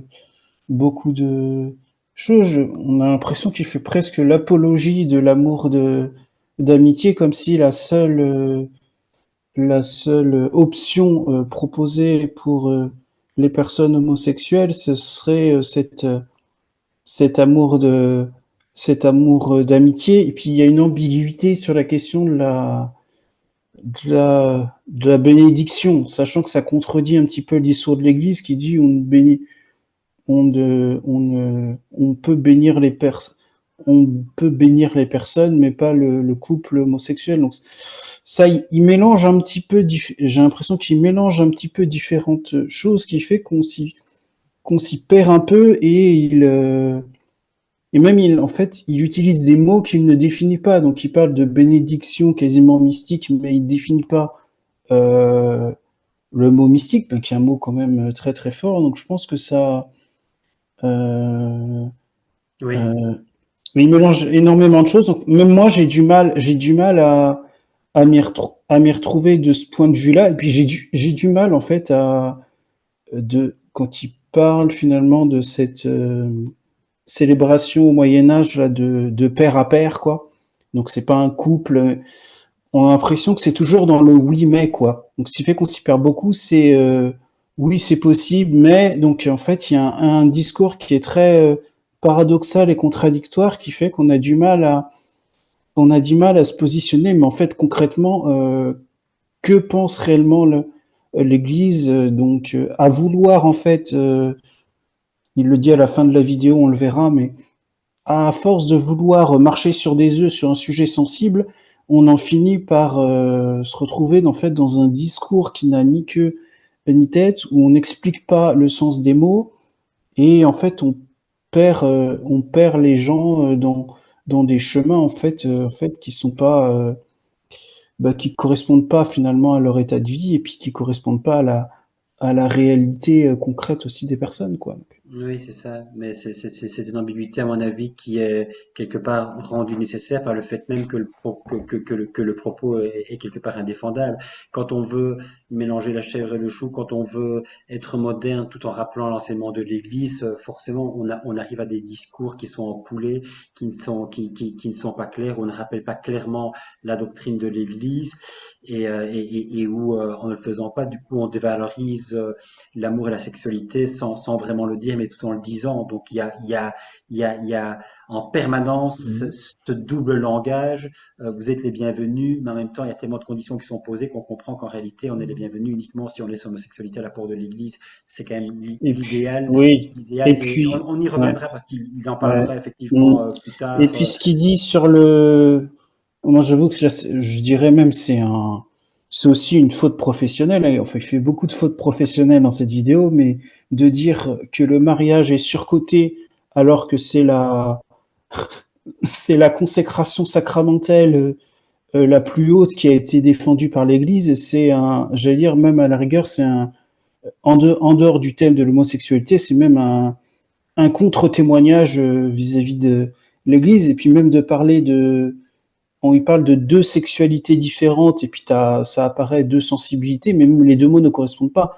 Moi, j'accorde une grande importance, hein, au sens des mots, mais c'est deux chemins, on pourrait même dire deux chemins différents ou deux orientations sexuelles différentes, quoi. Ce serait plus juste de parler comme ça, parce que dans sexualité, il y a beaucoup de choses, et pas uniquement, je le redis, hein, la génitalité, hein. Et puis sensibilité, sensibilité et sexualité ne vont pas enfin, sont pas forcément des termes qui se rejoignent, mais qui ne renvoient pas à la même réalité. Donc, en vouloir en faire des simplifications, finalement, on complexifie un petit peu Ouais, tout à la fait. compréhension, quoi. Donc, et Tout à fait. puis, dernière chose, c'est extrêmement, je pense aussi, culpabilisant pour les personnes homosexuelles de se dire finalement la seule manière d'avoir une sexualité qui porte du fruit, c'est l'hétérosexualité. Donc je trouve que c'est de dire que deux hommes ou deux femmes qui vivent ensemble ne porteraient pas de fruits, mais le fruit d'avoir des enfants, ben, évidemment, c'est un bonheur, j'allais dire, aussi inestimable, qui a sa propre valeur, mais il y a d'autres manières aussi de vivre le bonheur, on va dire, en vivant en couple homosexuel. Il y a quand même des fruits qui sont vécus, et là, il les balaye d'une traite pour dire, ben, comme c'est pas en adéquation avec ce que propose l'Église, ben, il peut pas y avoir de fruits sur ce chemin-là. Donc c'est Ah quand oui, même bien aussi sûr, bien sûr, extrêmement bien sûr. culpabilisant et puis même maltraitant, quoi. Donc, Bien sûr, mais c'est toujours dans l'optique évidemment d'en revenir aux textes qui sont censés être, les textes bibliques qui sont censés être parole de Dieu, hein, le fameux multipliez-vous. C'est clair que se multiplier quand on est homosexuel ou lesbienne, c'est compliqué. Et donc, du coup, l'Église ne promeut qu'un seul modèle. Je le disais tout à l'heure, c'est un homme, une femme, et en vue de la procréation, et la relation sexuelle en vue idéalement de la procréation.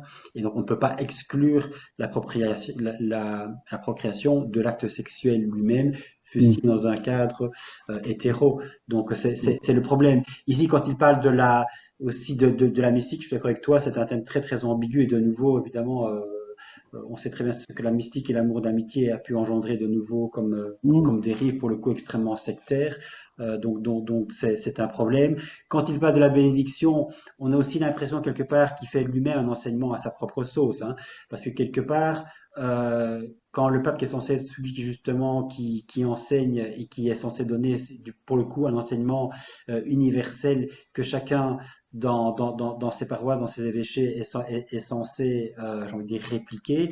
Mais là, pour le coup, par rapport à la bénédiction, le pape François a laissé entendre qu'il était possible, fût-ce séparément, de bénir deux personnes homosexuelles, ce qui a été critiqué par Paul Adrien. Donc on voit bien que il prend lui-même, en fait, j'ai envie de dire, à boire et à manger selon ses propres convictions, et il n'a aucun problème en réalité à être en porte-à-faux avec le pape François quand il estime que le pape François, finalement, lui-même serait déviant par rapport à la doctrine officielle de l'Église. Donc c'est quand même un comble. Euh, Autre aspect aussi, parce que je disais tout à l'heure que finalement, il parlait très peu de dogmatique et de rappel de la théologie finalement de l'Église. Il en parle vaguement sans le dire quand on n'est pas au fait de la question, ça passe crème, j'ai envie de dire, mais quand il parle de l'amour conjugal, il en parle de nouveau en termes, pour le coup pas du tout incarné, mais en termes de le Christ et l'épouse l'Église. Donc c'est ça évidemment, la cellule conjugale est censée être une petite cellule qui représente en fait l'amour du Christ pour son Église. Donc de nouveau, c'est quand même compliqué de vivre un amour charnel conjugal en pensant en permanence qu'on est censé projeter cet amour dans plus grand que soi. Et ici, l'amour pour son Église avec un grand E, comme il aime le dire, et parle évidemment aussi dans ce contexte-là, puisque c'est l'Église du Christ et que l'Église est fidèle, quels que soient précisément les péchés de son Église. Et on sait que l'Église a beaucoup abusé justement de la fidélité du Christ pour mettre sous le tapis et ne pas reconnaître ses travers. De la même façon, évidemment, que le Christ est censé être dans une relation indélébile, indissoluble avec son Église, c'est pareil, en fait. Il y a une projection, une sorte d'imitation qui est rendue nécessaire dans un couple, puisqu'il rappelle la nécessité de l'indissolubilité du mariage. On s'aime un jour et pour toujours, quelles que soient finalement les avaries. Le Christ est fidèle et donc les conjoints doivent rester fidèles, quitte à la femme, le cas échéant, à se faire taper dessus, être mise sous emprise. Elle s'est mariée pour le meilleur et pour le pire. Et le pire, elle est censée savoir à quoi elle s'engage quand elle se marie, et donc elle est censée le vivre jusqu'à la fin de ses jours. Là aussi, on voit que de nouveau, l'enseignement de l'Église poussé jusqu'au bout est extrêmement mortifère et finalement ne rend pas heureux, alors même que c'est tout le discours en fait de ce prêtre, de ce dominicain, c'est de dire que ce que l'Église propose justement, c'est le bonheur, c'est une relation à laquelle vous pourriez être heureux, et donc on vous propose le bonheur. Et donc si vous n'acceptez pas le bonheur qu'on vous propose, là et là seulement, vous tombez du coup dans le péché. Donc on ne peut être heureux que dans la façon dont l'Église propose la relation, et ici visiblement la relation idéale, idéalisée, c'est la relation d'amour et d'amitié. Et donc en d'autres termes, de nouveau, ça nous interdit, nous, en tant qu'êtres humains, de savoir ce qui foncièrement nous rend heureux, parce qu'à nouveau, l'Église sait mieux que la personne ce qui est bon pour elle. Et donc si en connaissance de cause, elle estime ne pas devoir suivre l'enseignement de l'Église, en connaissance de cause, quelque part, elle est malheureuse, quoi qu'elle en dise, et par définition, elle tombe dans le péché. C'est assez schizophrénique quand même comme raisonnement circulaire qui finalement évacue complètement la diversité de notre humanité et la façon dont chacun entend vivre à nouveau les relations. Ce qui me gêne aussi en fait ici, c'est de dire finalement ne dépensez pas votre énergie dans la sexualité parce qu'en soi en fait il y a de façon beaucoup plus intéressantes qui sont porteuses de fruits que de dépenser cette énergie dans la sexualité. On dépense cette énergie de nouveau dans cet amour d'amitié, comme s'il n'était pas possible, j'ai envie de dire, de vivre l'un et l'autre, de vivre de relations sexuelles extrêmement épanouies, quel que soit le type de ces relations sexuelles, et par ailleurs de vivre en parallèle des relations dites d'amour et d'amitié, c'est-à-dire le question des amitiés fortes avec des hommes ou avec des femmes. De nouveau, il y a cette exclusivité, mais qui évidemment n'est là que pour servir une doxa, une façon d'enseigner une morale qui serait en fait univoque. Et c'est là de nouveau, je trouve qu'il y a une manipulation dans le langage, et c'est cette manipulation quelque part qui sert un peu la trame de ce pseudo-échange que ce dominicain a avec cette jeune femme qui semble quelque part ouvert d'esprit à la base, d'autant plus ouvert d'esprit on le dit ici d'emblée visiblement, l'Église et elle, ce sont deux mondes différents et qui semblent si faciles à influencer au travers d'un simple échange de 3/4 d'heure, même pas d'une demi-heure, avec un dominicain. Donc on se demande évidemment quelle est la réflexion réellement que cette dame a pu avoir, quelle vie elle a pu avoir par devers elle a plus non plus 15 ans, pour finalement, à travers un échange d'une demi-heure, changer son fusil d'épaule et changer, j'ai envie de dire, la canette de place. Donc c'est vrai que c'est interpellant. Donc continuons, si tu veux bien, Jean-Baptiste, à être interpellé jusqu'au bout. Il nous reste à peu près 10 minutes. Ah oui. Et ça, je pense que vraiment, tu vois, c'est ce qui peut rendre les gens heureux. Du coup, est-ce que ça change un tout petit peu le curseur? Est-ce que c'est moins choquant? Moins choquant. C'est moins choquant. Donc, est-ce qu'on peut dire que si jamais c'est un peu moins choquant, on peut le mettre un tout petit peu plus par là? Parce que la question de base, c'est est-ce que c'est un péché? C'est un péché. Ici, c'est neutre. Ici, c'est pas du tout un péché. Moi, c'est le mot péché. En fait, alors, maintenant, j'en viens au mot péché. Voilà. Alors, maintenant. Dans mon inconscient, dans l'inconscient collectif, sociétal, péché égale mal interdit. Ok, mais là, on se rapproche.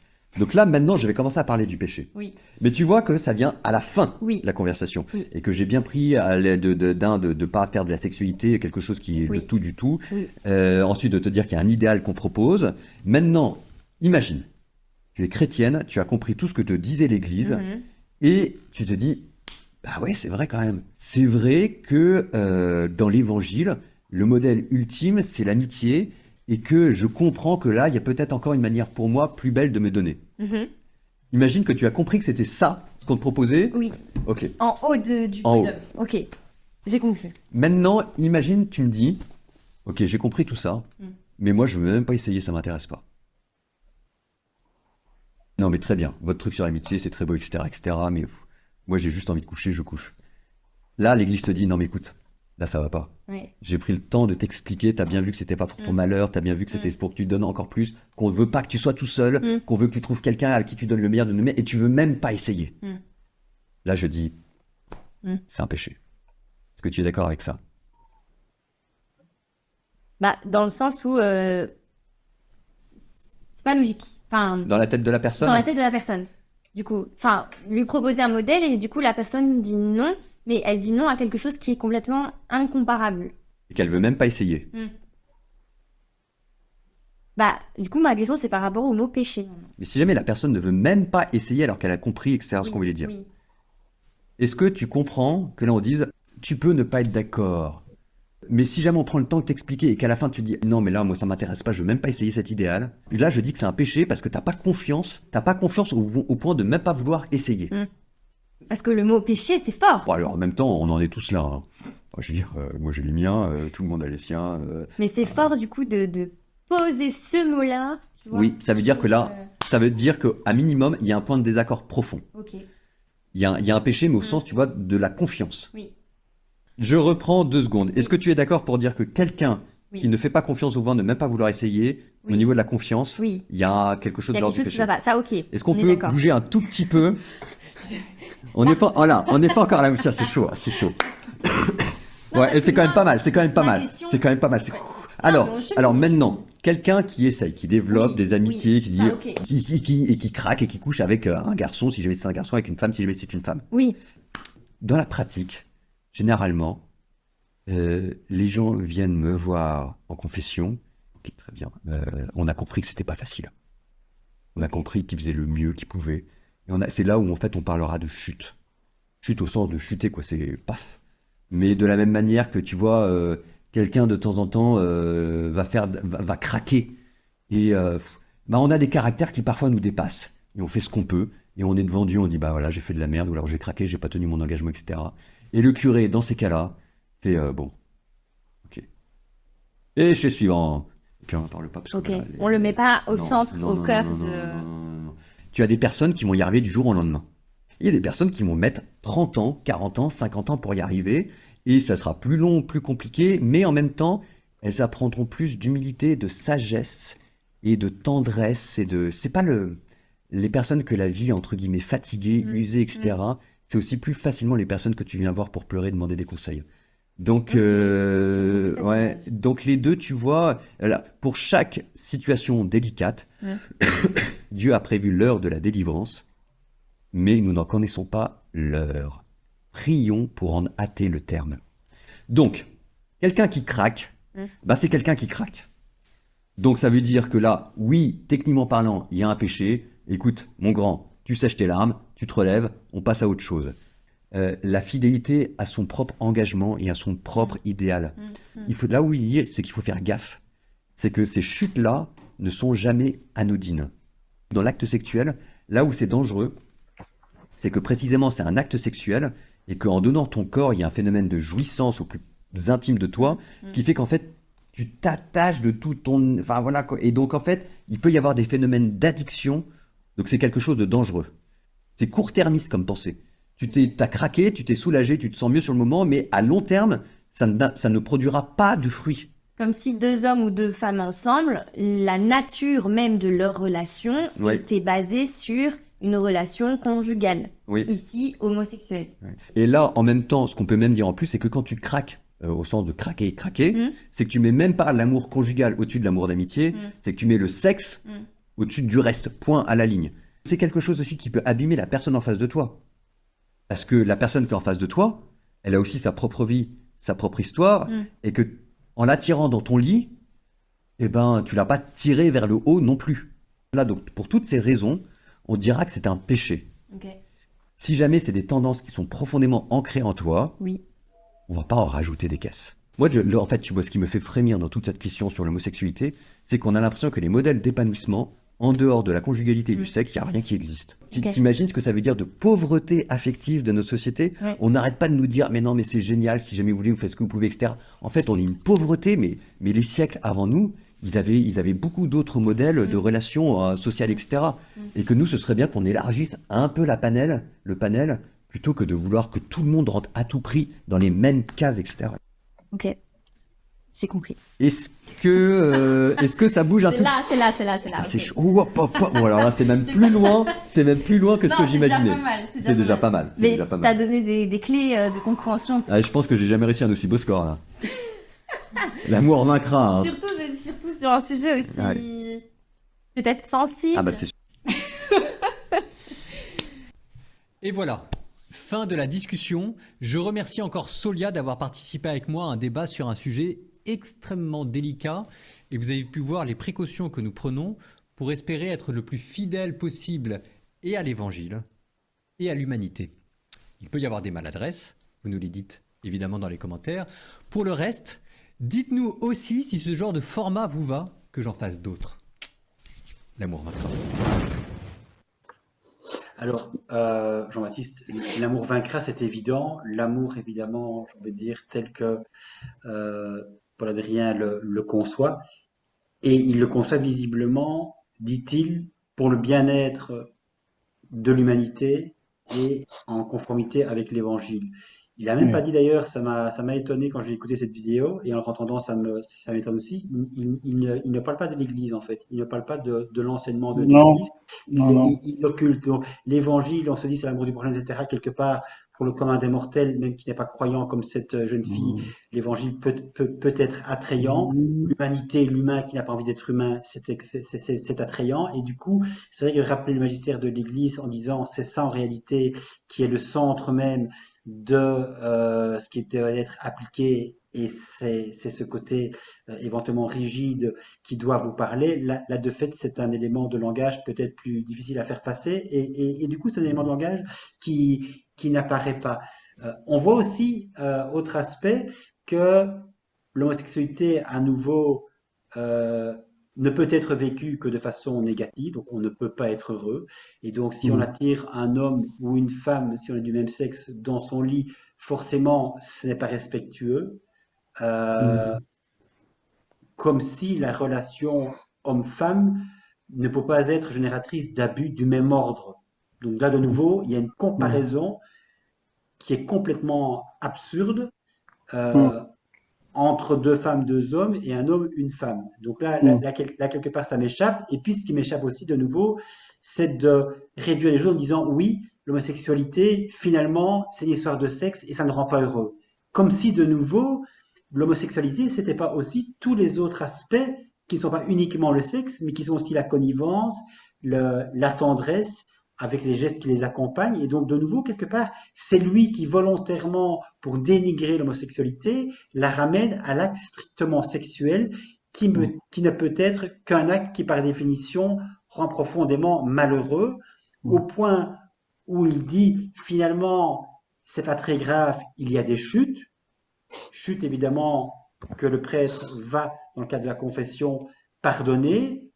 Et dit-il, in fine, jusqu'à l'heure de la délivrance par Dieu, heure que personne ne connaît. Donc de nouveau, il y a cette question de délivrance, et moi ça me fait penser évidemment de nouveau à ces fameuses thérapies de conversion qui étaient aussi censées délivrer l'homosexuel, donc quelque part derrière c'est de nouveau Dieu. Donc ici, on n'utilise plus la thérapie de conversion, mais on utilise à nouveau la rescousse de Dieu pour dire qu'on ne connaît pas l'heure à laquelle Dieu lui-même viendra libérer le pauvre pécheur qui l'est par nature du fait même d'être homosexuel. Donc c'est vrai que c'est très particulier comme façon de dire les choses, et moi quand je l'entends, je me dis mais mais finalement, comment lui vit-il finalement par rapport à ses semblables? C'est pas tout de dire qu'on s'est privé de sexualité et que quelque part le célibat le rend heureux et que quelque part c'est pour l'Église ce qui est au sommet. On sait de nouveau que dans la réalité, entre les prêches et la réalité du terrain, pour le coup, l'incarnation, il y a souvent un gouffre. Ouais. Mais c'est vrai que ça pose des questions. Je ne sais pas très bien quelles sont les questions que toi tu te poses par rapport à cette dernière partie. Euh, et toujours les mêmes problèmes, hein. Question de définition. La manière dont il définit le péché, déjà, est une énorme ambiguïté. Et puis déjà qu'il l'aborde en fin de parcours, moi je veux dire, c'est même la première chose quand on parle d'homosexualité, on sait que le discours de l'Église, l'homosexualité est un péché, quoi. Et je déplore qu'il n'ait pas plus insisté sur les un peu les soit été plus intéressant, par exemple, que il cite un peu les citations bibliques qui parlent de l'homosexualité et qu'au niveau pastoral, comment ça peut s'incarner et tout ça. Donc ça, c'est un premier constat. Moi, les définitions que j'ai notées qui dit le péché, c'est en gros, ce serait de pas vouloir essayer la voie d'amitié qui est proposée. Et le péché, c'est ne pas avoir confiance. Mhm. Déjà, au niveau étymologique, on sait que le mot péché, ça veut dire rater la cible, quoi. Donc déjà, il y a, on a l'impression qu'il met une survalorisation finalement du rôle de l'Église, quoi. Donc que il faut avoir confiance en l'Église, il faut essayer ce que nous propose l'Église, sinon c'est péché. Donc ça c'est la première chose. Et puis la deuxième chose, c'est sur la question de la chute, le fait de craquer. Euh, je me dis, est-ce qu'il tient le même discours avec tout ce qu'on sait des abus sexuels dans les communautés religieuses ou dans l'Église, quoi. Donc, moi, je me suis rendu compte avec l'expérience qu'en fait, on tient pas le même. On va être beaucoup plus rigide, je dirais légaliste, avec les laïcs ou les couples homosexuels ou hétérosexuels d'ailleurs, hein. Pour prendre un exemple très concret, on va interdire la communion aux divorcés remariés, mais un homme marié qui divorce et qui s'engage dans la vie religieuse, lui pourra communier, quoi. Donc on est en fait dans une incohérence aussi au niveau du discours sur ces questions-là. Et je trouve, moi ce qui me pose problème, c'est de dire l'homosexualité est un péché, mais s'il y a une chute, en gros, tout est, enfin, on a le droit à une seconde, on a le droit à une seconde chance. Donc il y a un peu c'est une impression, c'est oui, toujours, il vacille toujours dans on va dire l'argumentation, moi que je déteste, c'est le oui mais quoi. Oui, c'est un péché, mais en gros on s'arrange un petit peu comme comme on peut quoi. Et puis ce qui est très étonnant, c'est que le mot sexe apparaît, alors on ne sait pas comment, à la fin de la discussion. Donc ce qui est très enfin moi ce qui m'a énormément surpris, c'est qu'il l'ait pas abordé plus tôt parce que bah c'est la problématique hein, de justement du discours de l'Église sur l'homosexualité, c'est la question ben, de finalement des relations sexuelles, de la pratique sexuelle et donc de la question du sexe qui est un sujet ben, encore très tabou hein, dans l'Église et même dans les communautés religieuses. Hein, c'est des questions hein, qu'on n'aborde jamais. Hein, donc, Oui, bien sûr, bien sûr. et on a l'impression qu'en fait, ben, de toute façon, tout est péché. Donc l'homosexualité est péché, ne pas suivre l'Église, c'est péché. Et finalement, le sexe, quasiment, est un péché, quoi. Donc on a l'impression qu'il y a, il y a un mélange un petit peu de différentes réalités, en fait, qui laisse un Oui, peu oui. perplexe. Et puis, la dernière chose sur laquelle je rebondirais, c'est sa conclusion de dire qu'on a essayé de prendre énormément de précautions, des maladresses. C'est plus que des maladresses. Là, il y a eu on peut nommer dans plusieurs parties de la vidéo j'allais dire même des péchés graves vis-à-vis du discours de l'Église et en tant que religieux, des fautes professionnelles, quoi. Donc, Hmm. Mais ce qui est marrant, moi je trouve, enfin marrant, c'est une façon de parler, mais c'est que il n'a pas arrêté de dire à plusieurs reprises que l'idéal que propose l'Église, c'est précisément le bonheur de la personne, mais c'est vraiment, j'ai envie de dire, un bonheur contraint et forcé, c'est un bonheur malgré elle, et si elle ne veut pas mm, de ce bonheur-là, automatiquement, en fait, elle tombe dans le péché.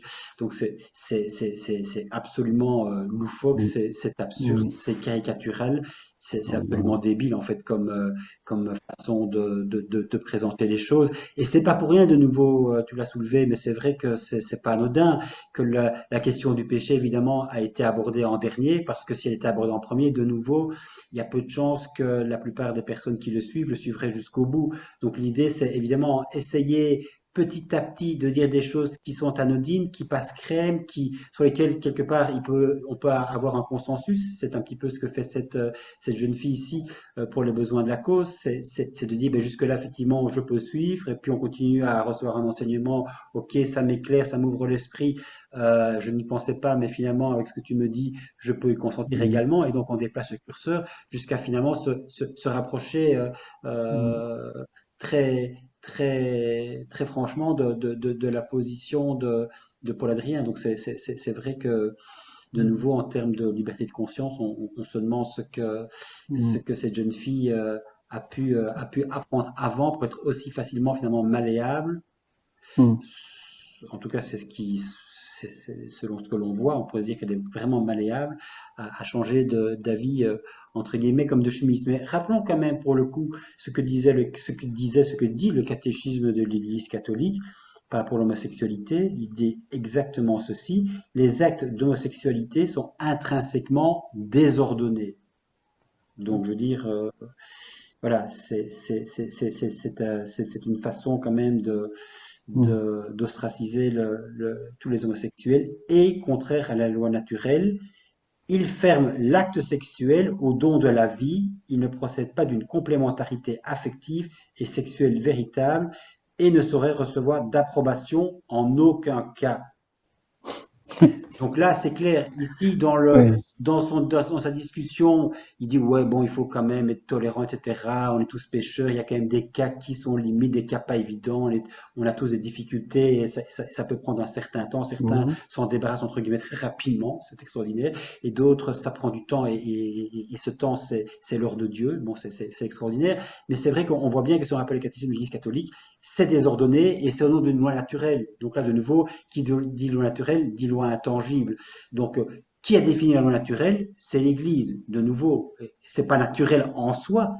Il y a des minorités homosexuelles, et ce n'est pas une pathologie clinique. oui, Ce n'est pas considéré comme une pathologie clinique. Donc, ce n'est pas en réalité un désordre en tant que mm, tel. Et dans la nature, il y a effectivement des animaux qui ils sont de même sexe et qui ont des relations sexuelles. Donc de nouveau, c'est une réalité qui existe, et que visiblement l'Église, de façon intangible et réformable, n'a pas envie d'écouter. Donc j'ai envie de dire, moi, quelque part, pour terminer, puis je te laisserai le mot de la fin, que à suivre l'Église, finalement, toute personne qui a des tendances homosexuelles ne peut vivre quelque part en conformité avec l'Église et son enseignement, que si de fait elle renonce à toute sexualité, et que de mm, fait cette façon d'envisager une vie entière d'homme ou de femme ne rend forcément pas heureux.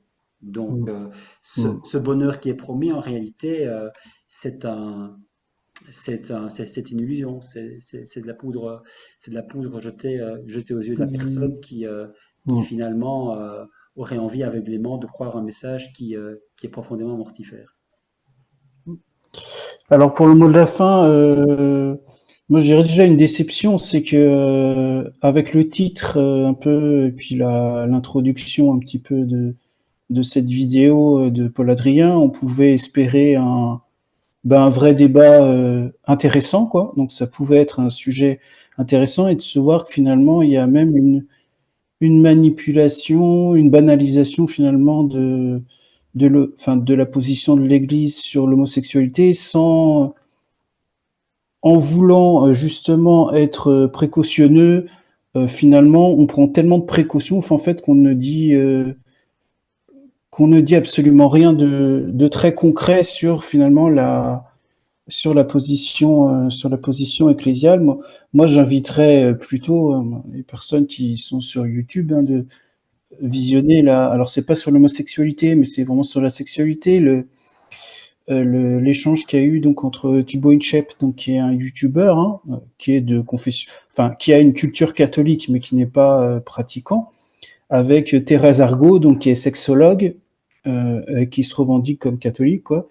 Et je trouve le débat est beaucoup plus concret, beaucoup plus intéressant, où finalement elle définit bien les choses, plutôt que d'être dans un discours avec Paul Adrien, où le but finalement c'est juste d'essayer de convertir la personne à adhérer adhérer à son propos, tout en mélangeant finalement une question quand même très taboue, hein, dans l'Église, l'homosexualité, en mélangeant tout en fait.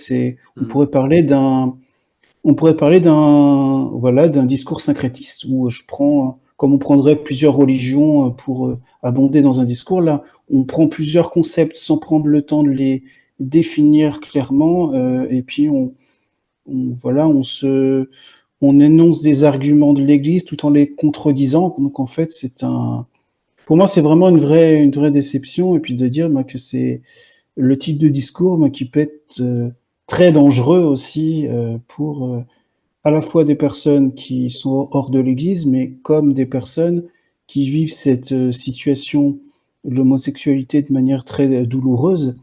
Et je pense qu'ils sont encore plus perdus et qu'ils se sentent encore plus infantilisés s'ils visionnent en tout cas cette vidéo de Ok, Paul mais écoute, Adrien, quoi. merci Jean-Baptiste en tout cas pour ce débat, j'ai envie de dire, dans le débat qui permet Mm, justement d'être un peu critique et d'avoir justement un autre point de vue que celui qui a été développé dans ce pseudo-échange qui pour moi, je l'ai dit en commençant et je pense qu'effectivement c'est assez visible, n'est finalement plus un monologue qu'un véritable échange où on peut mm, l'entendre les arguments de part et d'autre et l'un mm, qui, le cas échéant, peut bouger ses positions par rapport à l'autre et pas simplement de façon unilatérale mm, cette jeune fille vis-à-vis de Paul Adrien et vis-à-vis plus largement de l'enseignement de l'Église qui se fonde sur l'évangile qui a été rappelé mm.